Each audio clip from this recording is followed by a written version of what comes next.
Hello, friends. I'm celebrating. I feel I feel like all the hard work that I've been putting in is being seen by whatever higher being exists, whatever.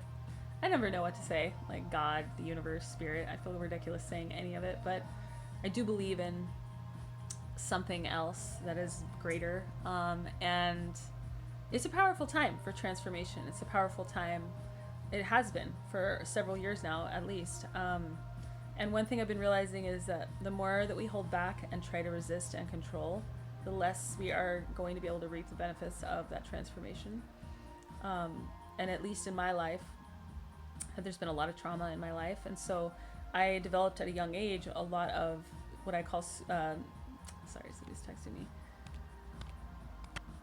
trauma superpowers, where you develop a specific part of yourself to protect, a part of you that's actively in danger or whatever, however that trauma impacted you. So, but I've realized that I've been actually trying to control a lot of scenarios in my life because I was letting this trauma informed part of me take over, and I wasn't even aware that it was happening. So it's like these subtle little things that we do and say at times we're not even aware that it's like a manipulation. It's because we're afraid of really showing up for what's happening, or surrendering to what's happening. And yeah, and it's not even like a big bad scary thing. Like, manipulating doesn't have to mean you're a monster, that you're some sociopath. I think that's a common misconception when we hear the word manipulation. We think of it as some big bad scary monster that it means that we're a horrible person. I think everybody has struggled with some type of manipulation in their lives. Excuse me. But just being able to account for all the different parts of you that you've created over the years, especially through trauma, and know like who is in the room with you at any given time. I'm using metaphors here that might not make sense. I'm not talking about literally, but there are all these different parts of ourselves that we've created through the different phases of our lives, And for me, I have like a little girl inside me who thinks she's very unworthy. She kind of feels like she needs to hide, because she feels like she's in danger, and so she's created ways to sort of feel like she's in control even when she's not. It's an illusion. It's like we create this illusion in our mind that we have control that we don't have because it makes us feel safer. And there's nothing wrong with that. As long as you know what you're doing, and then at a certain point when you recognize that you're sabotaging yourself, or you're spiraling or ruining something good, or talking yourself out of something good, that you can stop and ask yourself, like, who's in the driver's seat right now? Is this the highest part of me that is driving the car, or is this like kind of a lower vibrational part of me, or a childish part of me?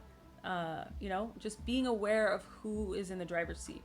And so when we get triggered, when something scary happens and we feel like we need to scramble to protect ourselves, oftentimes we won't even know that we just changed hats, that somebody else just switched roles, and now this person, we think it's still us. And sometimes we still think we're perfectly in control and that we are totally aware of what's happening. But that's how subtle it is. A lot of times we have no fucking clue that we just put on a completely different hat. We turn into somebody totally different that we cultivated 20 years ago, 30, 40, 50, 80 years ago, however old we are, right? That really isn't serving us anymore. And that part of ourselves is welcome at the table. They still belong. They're still a part of the family. But they're not really the kind of person that should be giving the orders, delegating. Would I let that little girl in me who's insecure and, feels out of control and feels unsafe, would I let her drive the car? No.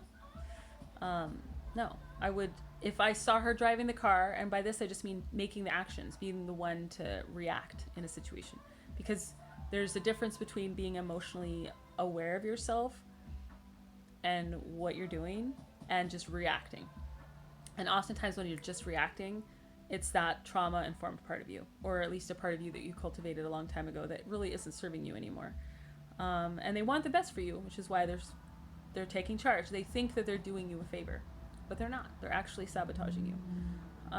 So it's just something I felt like I wanted to get on here and talk about, because I certainly have gone through my own experience of discovering that part of myself, all those parts, and being able to identify who's in the driver's seat. And it's honestly a life-changing discovery, because once you're self-aware, once you have that emotional intelligence and awareness, you can see everything differently. You know, you'll see the way other people are acting differently too, and you'll be able to identify where they're coming from. And it won't always be from a good place. It won't always be from the, you know, it won't be the person that should be in the driver's seat that's dealing with that situation. And you'll know to kind of, okay, well, I don't need to react to this because, you know, it's not really in alignment with their truth, their higher truth. They're just reacting out of fear. So keep it in mind, you know, it's something that I think we should all take accountability for, like the parts of ourselves we've created and who is currently in the driver's seat. And that goes down to every interaction we have in the street with random strangers, you know, the way we react defensively to certain things. It's like the way we gaslight and project our shit onto other people, which now that I know that word, I'm like, it's such a great word to know because it's happening all the time. People, they feel an insecurity within themselves and then they project it onto you as if you're the one that's making them feel insecure, when actually they're the ones that created that whole story in their head, and then they're gaslighting you if they tell you that it's you.